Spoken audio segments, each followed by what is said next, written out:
Студијата за оцена на влијанието врз животната средина беше главната тема на разговор на јавната расправа која се одржа во Македонска каменица со граѓаните и експертите од животната средина, а во врска со запазувањето на сите безбедносни и екостандарди при изградбата на новото јаловиште кое ќе го гради рудникот Саса. Во 50 годишното постоење на рудникот за олово и цинк Саса, ова е четврто хидројаловиште кое ќе се гради, а за елиминирање на негативните влијанија во изминатиот период беа користени низа на технички документи, а земени беа во обзир и меѓународните научни искуства, кои ќе послужат како пример во насока на елиминирање на негативните влијанија врз подземните води и воздухот. Рудникот треба во тек на изградба, значи сега збориме на самата изградба,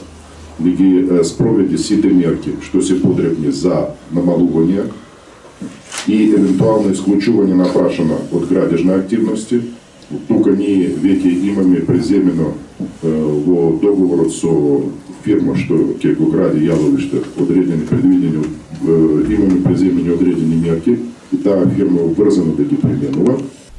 Освен на влијанието врз животната средина, рудникот во изминатиот период посвети големо внимание и на безбедноста при работа, при што ангажираше меѓународни експерти со цел елиминирање на факторот несреќа за време на извршување на рударската работа. Преку големи мерки за безбедност што сме презели во претходните години, веќе имаме постигнато многу значаен напредок, кој што констатиран и од државни органи, и од странски експерти, и во овој момент имаме ние пак еден странски експерт кој што работи во таа насока, во подобрување на таа стратегија, кај што на секој работно место ќе можеме да кажеме дека сме најдобри не само во